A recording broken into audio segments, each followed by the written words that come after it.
देख रहे हैं देश का सबसे भरोसेमंद digital news channel VK news. Bharat में जब भी कभी हमला होता है तो पक्ष विपक्ष बटा हुआ नजर आता है, सब अलग अलग राह लाते हैं, लेकिन इजराइल में ऐसा नहीं है। भारत के लोगों को इजराइल से सीखना चाहिए कि जब बात देश पर आ जाए तो सबका मत एक होना चाहिए। इजराइल में ऐसा ही हुआ है। राजनीति में कोई किसी का कितना भी धुर विरोधी हो, लेकिन जब बात देश पर आई तो सभी पक्ष विपक्ष एक हो गए। सभी एक साथ मिलकर आतंकवाद के खिलाफ चल रही लड़ाई में शामिल हो गए। सभी ने मनभेद को भुलाकर अपना मत एक कर लिया। वहीं जब भारत में सर्जिकल स्ट्राइक होती है तो सबूत मांगे जाते हैं कि सर्जिकल स्ट्राइक हुई है या नहीं। बालाकोट एयर स्ट्राइक होती है तो भी विपक्ष सरकार पर हमला बोलता है। पुलवामा हमला होता है तो आतंकवादियों पर आरोप लगाने की बजाय सरकार पर आरोप लगाए जाते हैं कि ये वोट बैंक की राजनीति के लिए सरकार ने ही करवाया है। नेतन्याहू पर भी ऐसे आरोप वेस्टर्न मीडिया ने लगाने की कोशिश की है। अगर रवीश कुमार की रिपोर्ट देखें तो उन्होंने अपनी एक रिपोर्ट में कहा है कि नेतन्याहू की लोकप्रियता इजराइल में कम हो रही थी, इसलिए हो सकता है कि हमास उनका पाला हुआ है और हमास को पैसे देकर उन्होंने ही खड़ा किया है, तो शायद ये हमला उन्होंने ही हमास से करवाया हो, जिससे जनता उनके समर्थन में खड़ी हो जाए। इजराइल में न्यायिक सुधार के विरोध में वहां की जनता सड़कों पर थी और पीएम नेतन्याहू का विरोध कर रही थी, इसलिए उन्होंने जनता को अपने पक्ष में करने के लिए ये सब करवाया है। रवीश कुमार के ही जैसे और भी पत्रकार, वेस्टर्न मीडिया और चाइनीज प्रोपेगेंडा फैलाने वाली मीडिया नेतन्याहू पर ऐसे आरोप लगा रही है। इसके बावजूद विपक्ष नेतन्याहू के समर्थन में उतर आया है। दरअसल इजराइल और हमास के बीच जंग जारी है। दोनों ओर से रॉकेट की बारिश हो रही है।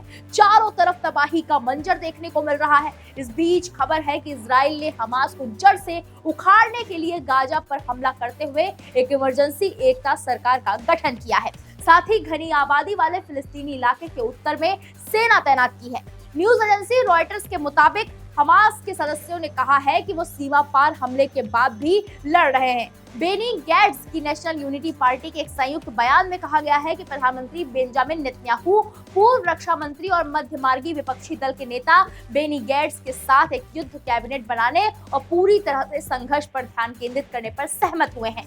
वहीं अमेरिकी राष्ट्रपति जो बाइडेन ने हमास के सैकड़ों आतंकवादियों द्वारा दक्षिणी इजराइल के आबादी वाले क्षेत्रों पर आश्चर्यजनक हमले की कड़ी निंदा की और इसे सरासर दुष्ट बताया है, और उन्होंने अपने ईरानी समर्थकों के उद्देश्य से एक चेतावनी भी जारी की है। बता दें कि गाजा से लगी सीमा की बाड़ को तोड़ने के बाद हमास के आतंकियों द्वारा घंटों तक की गई हिंसा के कारण मौत की संख्या बढ़कर 1200 हो गई है और 2700 से अधिक घायल हो गए हैं। समूह की सशस्त्र शाखा अल कसम ब्रिगेड ने कहा वो इजराइल के अंदर लड़ रहा था। इजराइल ने गाजा के ठीक उत्तर में टैंक और बख्तरबंद वाहन तैनात किए जहां झड़प की सूचना मिली थी, लेकिन हमास के दावे पर तत्काल कोई टिप्पणी नहीं की गई। फिलिस्तीनी अधिकारियों का कहना है कि अवरुद्ध क्षेत्र पर जवाबी हमले में 1055 लोग मारे गए हैं और 5184 घायल हुए हैं। संयुक्त राष्ट्र ने कहा है कि मरने वालों में फिलिस्तीनी शरणार्थी एजेंसी के लिए काम करने वाले 9 कर्मचारी भी शामिल हैं।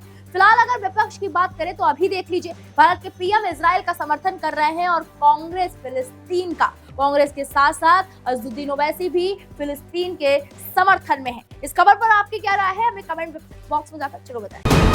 वीके न्यूज, राष्ट्र के नाम।